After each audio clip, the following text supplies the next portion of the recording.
Yo, today is 8th of July, and I'm talking really quiet because it's almost 2 a.m. and I can't really be that loud, or else the neighbors and my parents will get a little pissed, So, the reason why I posted have posted a video so late is because today has really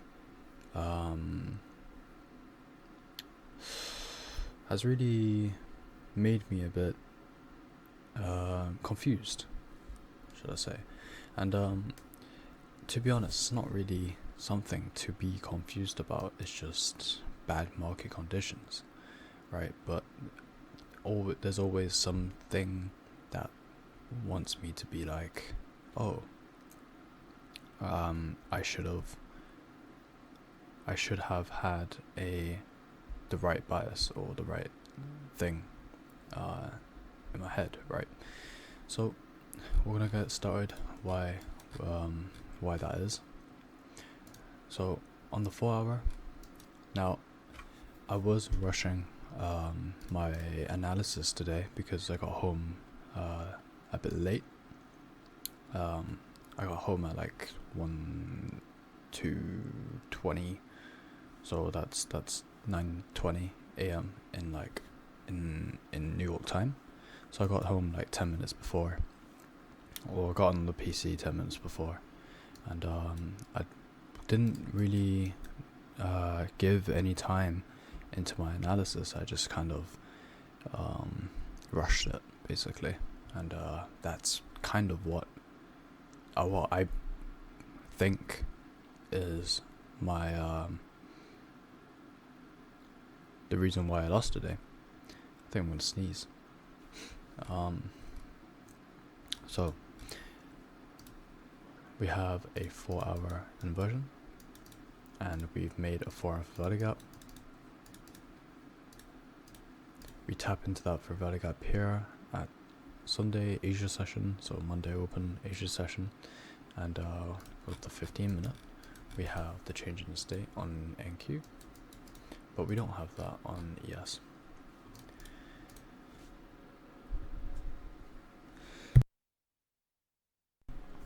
So we have this 15-minute change in state, and now I was thinking about it like after after I locked out my account. Also, I did trade on my account. Let me just show you the loss that I took today. It was heavy since it is an evaluation account. I'm not really bothered on the amount that I lost, but yeah. So I did take 2 trades today, and I'll let you know why. So we had this 1 hour equal highs. Over here we had a 5-minute change in state inversion, and there was a model here. Now we come higher, tap into that. We also tap into that 15-minute fair value gap at open. So this is what I was looking for. I was looking for these lows to get taken out, and because on ES was cleaner and it had this up a bit better here, I did take it on ES. So we had that 5-minute change in state on ES right here, and then we come higher and we tap that. Here's your internal manipulation. Now looking at it, it's not really that great of internal manipulation, but it looked like at the time that it got the job done. We had our change in state, and we have our inversion right here. So that's the first trade that I took.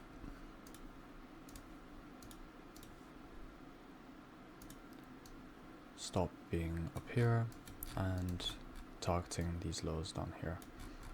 I think I was targeting a 1 to 2, just a 1 to 2 here, moving my stop a little bit higher, about somewhere around there.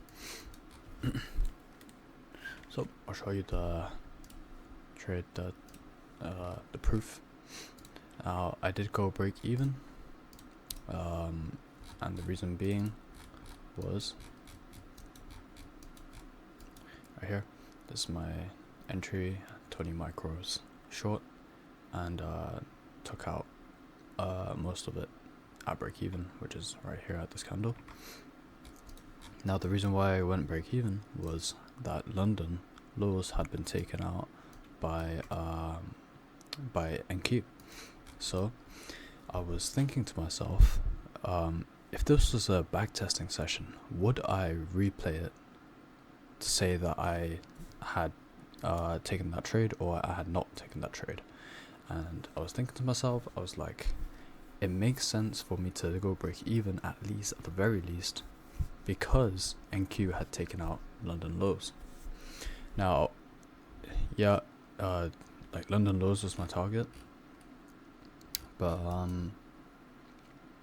yeah, I wasn't really completely sure that it would go my favor. I felt like I had some sort of awareness that it wasn't gonna be a great day. Why? Because on the hourly we just have this sort of chop, and we're inside this range, and we're just chilling there basically. And yeah. Now so we took out that hourly high right here, and same thing with this here on the ES. So we took it out right here, took out this high here, 5 minute change of state, 5 minute inversion, 5 minute auto flow shift. So I was looking for, I should have been still looking for shorts, right? And now this is where I went wrong. This is my like kind of user error, and in a way, this was possibly driven by an emotional, like a deeper emotional impulse. This trade I'm talking about right here on the 5 minute on ES. So as you can see here, we have a 5 minute inversion, and I was thinking back, a bit impatient. So we tapped that for a value gap here. I was looking for shorts. We have SMT at London lows. Now it wasn't really a bad setup. It wasn't really bad in the sense that the model was bad. In fact, no, the model was bad, to be honest. Like we had a 5 minute change in state here. This is the sweep, right? And then the change in state, it's really ugly. And I was thinking to myself, like after the trade, perhaps I was a little bit impatient, and I could have avoided that loss if I had just waited for a cleaner model. So my stop was there, my TP up here, and I was targeting these equal highs here for 1 to 2 as well. I think there was a 1 to 2 area. I think it was the middle of this Ferrari gap actually. Yeah. So we had this Ferrari gap right here, and that was actually a 1 to 2. So I feel like, yeah, the trade here wasn't great, and now also this had actually kind of broken one of my rules, because the strategy is that it's gonna be like a fair value gap or a swing low, right? And I think in a way I kind of like gaslighted myself that this is a valid setup, and I actually now, yeah, it was a valid setup, right? Except that 5 minute change in state wasn't good, and also the market conditions we were in. Market conditions being that we were in a higher time frame bullish model. It's just bullish here. Yeah, we are at all-time highs. We don't have a draw on liquidity, but we're still in that uptrend, right? So I'm leaning bullish, and obviously this order flow here, the 4-hour order flow shift, I didn't see because I kind of rushed the analysis at the start, so that's my fault. But having this 4-hour Fibonacci gap here, I feel like we should have kept going lower. Yes, we didn't really invalidate that 15-minute change in the state, but yeah, I feel like we still should have kept going lower from here. We shouldn't have came up to take out these highs, and then went lower, right? But then again, it does make sense. I feel like both there was a reason for both sides, but because of this 4-hour change in state inversion, because of this inversion on the 4-hour, this order flow shift on the 4-hour, I should have been leaning towards shorts. And yeah, I was leaning towards shorts in the open, but why did I switch my bias?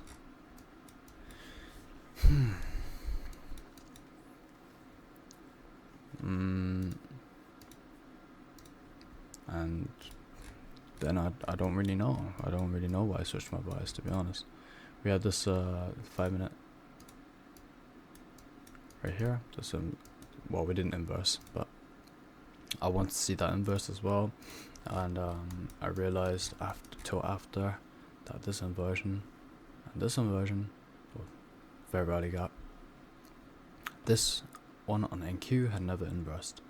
And I think on FX replay, like most of my trades, they usually both have the inversion. They usually both have intent to keep going higher. And this fair value gap, the wick that made this candle here, I didn't really show that. So perhaps in that way, I kind of shouldn't have taken that long. I could have foreseen that it would be a loss. Now,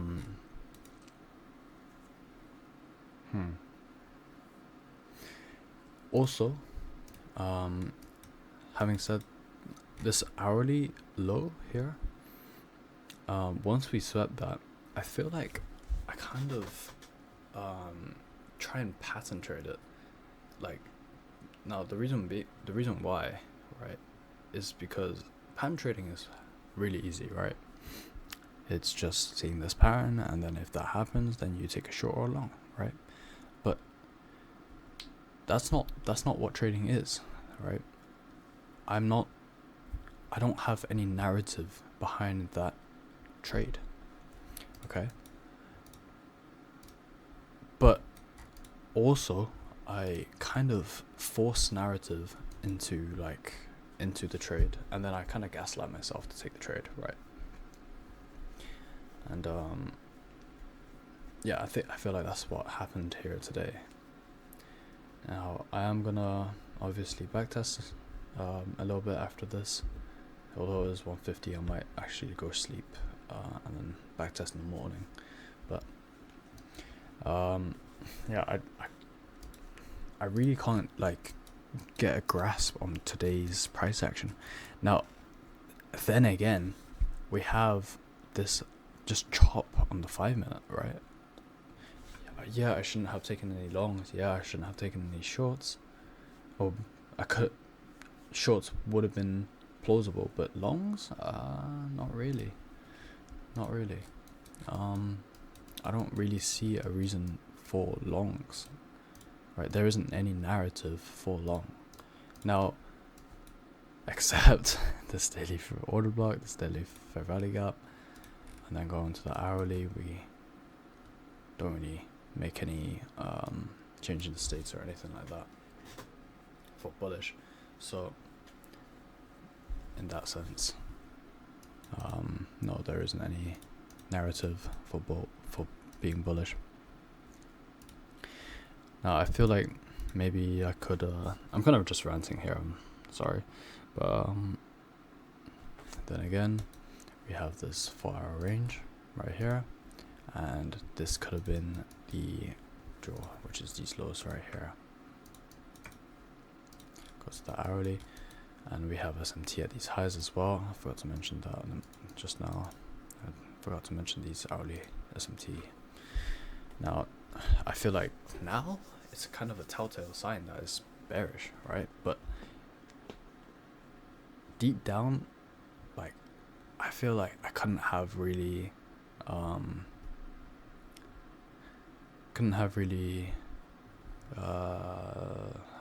do I say this, couldn't have really known it was bullish or bearish, right? So I feel like I'm just kind of confused right now. I'm gonna be back testing tomorrow in the morning. Hopefully that kind of clears up my mind a little bit. In fact, we're gonna go into the Notion. We're gonna see what I said. Daily is bullish, 4 hour leaning bullish, but can be bearish. It's like 55 to 45. So yeah, I feel like in the pre-market analysis, I knew it was gonna be somewhat could be both ways, right? Because daily is bullish and 4 hour I'm leaning bullish, and I didn't see this order flow here, so I could that might be the trigger. That's probably the trigger why I took a long. And so it's an hourly high, and then we got a 5-minute order flow shift. That was completely fine. I completely agree with that. Right? I like that. That bit. We had that 5-minute change of state, inversion, order flow shift. Yeah, completely fine. And then I said, hopefully we come back to that 5-minute fair value gap, and then get 1-minute model. And then I should have said to London lows, but obviously I was rushing it. And you see here, these pictures are literally right next to the market open. So that's like kind of proof that I rushed the analysis on the open. And then go off the chart at 10:18. I should have taken more time to analyze properly, because the framework for today's price action was horrendous. Now I'm looking back at it, it wasn't that bad.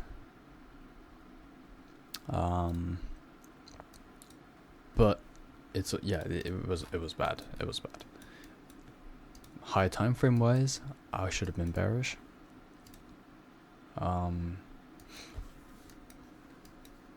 And especially on these weeks, since we don't have news, we don't have a lot of news this week. I'm pretty sure we have none.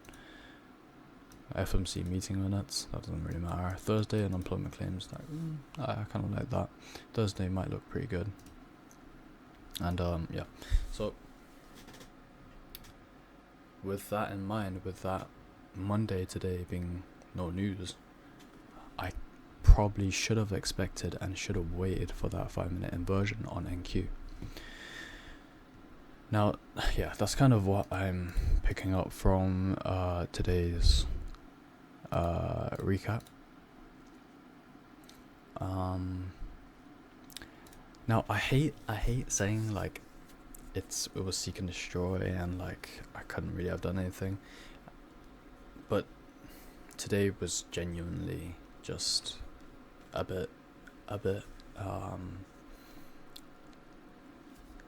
unpredictable, I'd say. In my strategy, kind of, it was pretty unpredictable.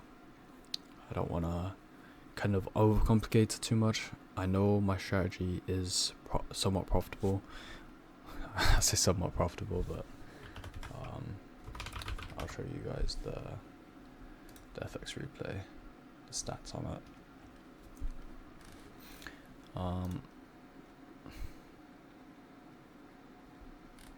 Oh well, this is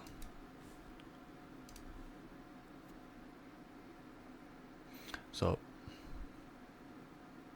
I should probably go into analytics. All right, so this is the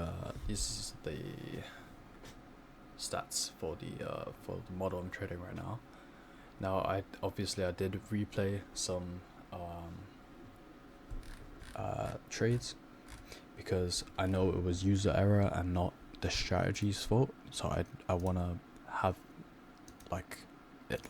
I want it to be fair, and just backtest this strategy. This is not me backtesting. Backtesting if I can do it.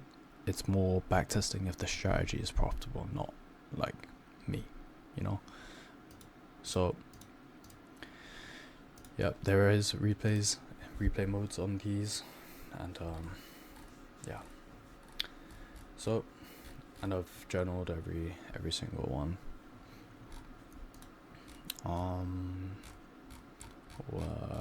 Go back to, and most of my trades actually are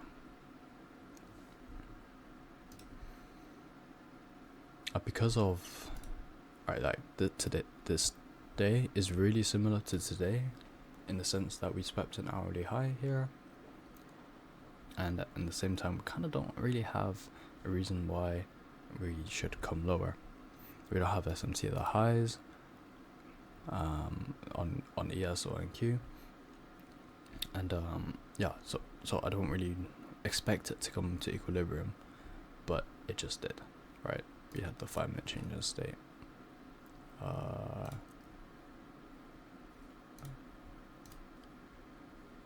5-minute change in state here, inversion. That's the change of state, that's the inversion right here. And we come higher a little bit, and then we come lower from there, and then we take out the, I think it was London lows or Asia London lows, yeah. So we come lower and take that out. This is the inversion, and look how clean the change in the state is compared to the one that I took, which is this. It's just not really clean at all. I should not have taken it, and now, since, well, obviously these losses are learning lessons, I'm fine with them. I will not be taking those sort of changing the states again, and yeah. So hope you guys enjoyed the trade recap.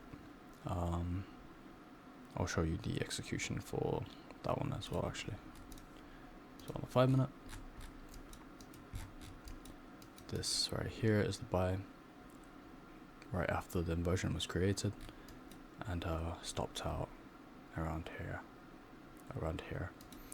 and overall the loss was $526.64.